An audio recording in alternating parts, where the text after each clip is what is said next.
Há uma fábula bastante conhecida, inclusive ela é mencionada no filme Relatório Confidencial de Orson Welles, a respeito de um sapo e um escorpião. Os dois querem atravessar um rio ou um lago, enfim, e o sapo poderia fornecer uma carona para o escorpião chegar a outra margem. Mas o sapo, e isso ele conversa com o escorpião, né? Ele tem medo que o escorpião possa picá-lo no meio da travessia. O escorpião simplesmente responde que não. Como eles iam estar no meio ali da travessia no lago, né, ou no rio, ele não faria isso porque senão ele poderia morrer também. Na verdade, ele morreria, os dois afundariam juntos.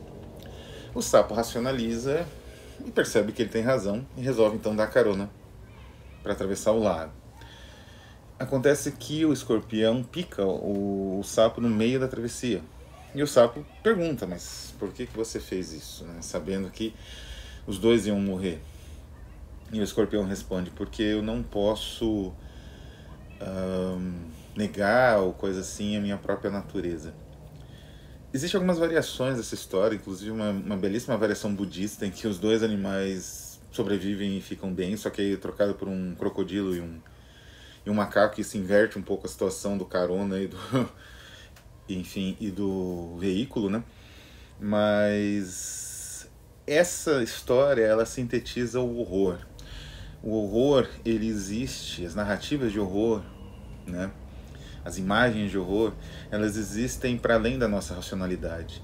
Nossa mente raciocina, nossa mente racionaliza, nossa mente encontra os fantasmas e os padrões e tenta exorcizar esses elementos, mas ela não consegue. E aí o horror brota, né? A gente leva o horror de carona para tentar, digamos assim, levar ele para outra margem, e nessa margem, né, nos reconciliarmos, mas o horror ele sempre, digamos assim, golpeia a nossa consciência no meio do caminho e nos faz mergulhar um pouco, mesmo que seja rapidamente, nesse afogamento existencial da nossa própria alma, que é o efeito de horror, não é? Então a campanha, apresentamos agora, né, orgulhosamente, a nossa homenagem a esse tipo de narrativa que contém esses elementos tão intrincados e complexos e que acompanham a humanidade desde a aurora dos tempos, desde o momento em que nós éramos generalistas, caçadores, que tentavam sobreviver desesperadamente e que ouviam histórias, não é? Muitas delas de horror, para conseguir exorcizar os próprios fantasmas e continuar a persistir na sobrevivência da espécie. Então, a nossa homenagem é a campanha Relicário, que apresentamos aqui, que vai ser, digamos assim, dividida em três partes, né? Teremos a própria Relicário, que é uma coletânea. Relicário, o sentido de Relicário é um pequeno, né, digamos assim, um pequeno espaço, um pequeno local onde você armazena coisas sagradas, coisas raras, coisas preciosas. E é isso que pretendemos fazer, trazendo histórias inéditas, não traduzidas no Brasil, nunca traduzidas no Brasil antes, inéditas no nosso país, de origens bem diferentes, que dialogam com outras traduções, com outros gêneros, né? Teremos cartas, teremos relatos, teremos contos de várias abordagens diferentes nesses contos, né? Tem poemas também, temos um poema. A segunda parte é a fantasmagoria, né? Que é uma narrativa em áudio que vai evocar os terrores dessa forma que eu disse, né? Que é a maneira como se evoca o terror desde a nossa mais distante ancestralidade, que é justamente o indivíduo sentar e ouvir uma história de terror. Esse vai ser o foco do Fantasmagoria. E por fim, a Invasão de Pesadelos, a gente vai trazer uma das nossas melhores edições, né, que nós temos maior orgulho, que é a Crias de Hipnos, de Wade German, uma edição só aqui da campanha do Catarse, para as pessoas que se interessarem por conhecer esse universo da necromancia e do horror ambientado na Grécia Antiga, mas que ressoa até os dias atuais, até o nosso próprio momento histórico. Olá pessoal, meu nome é Fábio Wack. Hoje eu estou aqui para apresentar para vocês o novo projeto da Rafus Press para uma campanha especial de Halloween, uma coletânea de textos perturbadores intitulada Relicário. Esse primeiro volume do Relicário terá 8 capítulos, além de uma introdução do nosso bem conhecido Alcebiades Diniz Miguel, um especialista no grande assunto terror. Nós planejamos os capítulos de modo a que os textos possam ir mais ou menos evoluindo em matéria de complexidade quanto à forma. O primeiro é um poema do inglês Arthur Benson, intitulado Daimonizomenos. Daimonizomenos, em grego, significa alguma coisa como possuído pelo demônio. Esse poema, publicado na primeira edição do famoso Yellow Book, é uma espécie de testemunho de um sujeito acerca de uma estranha manifestação que acabou por acometer sua amada. O segundo capítulo é uma coleção de 3 cartas do lendário Jack, o Estripador, um serial killer que matou diversas prostitutas nos arredores de Whitechapel, em Londres, no final do século XIX. Na época, Scotland Yard recebeu milhares de cartas que se diziam ser do Jack, o Estripador, mas só 3 foram comprovadas como de sua autoria. São essas 3 que vocês vão encontrar no primeiro volume do Relicário. É curioso notar como essas cartas parecem dar indício de uma mente perturbada se desfazendo cada vez mais em insanidade. Mas, ao mesmo tempo, é válido lembrar que, ao que tudo indica, o Jack, o Estripador, era um sujeito bastante inteligente, de modo que não podemos descartar a possibilidade de que a forma e o discurso perturbadores das cartas sejam muito mais deliberados do que se supõe.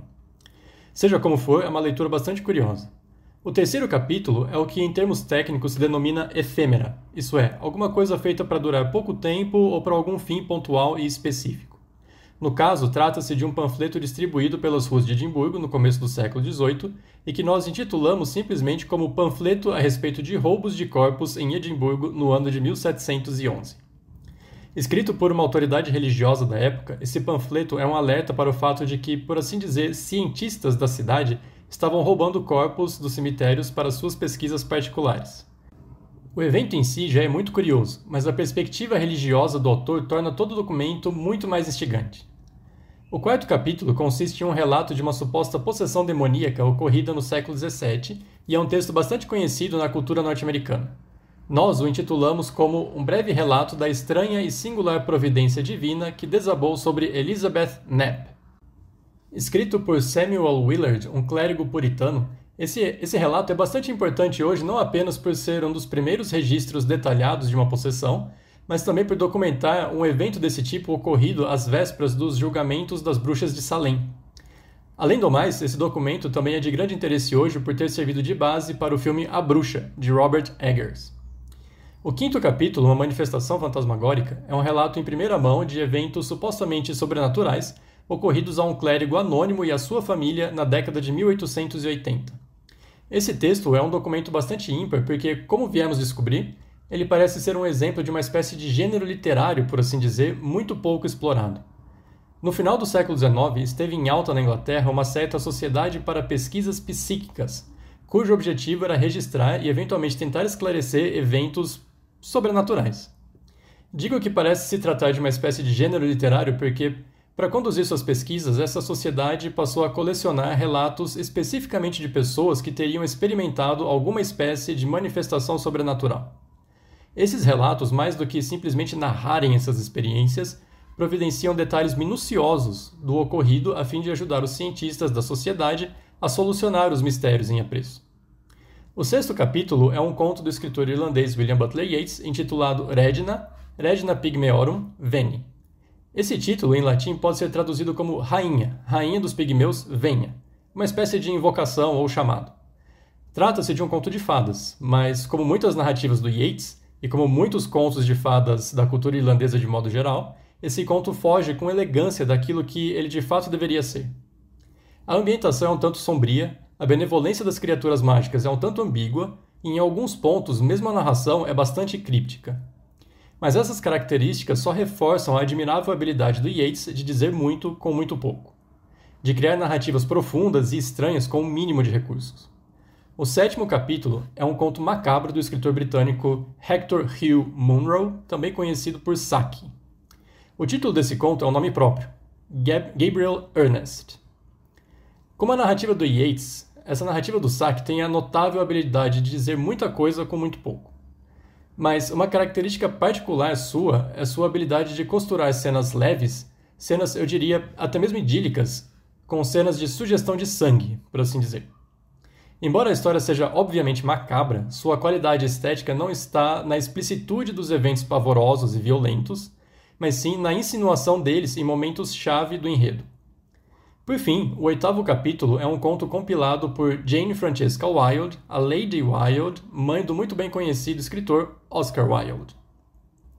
Embora seja pouco traduzida e discutida no Brasil, a Lady Wilde foi uma escritora e pesquisadora bastante prolífica na sua época. Republicana convicta, muitas das suas produções têm por intenção enaltecer a cultura irlandesa.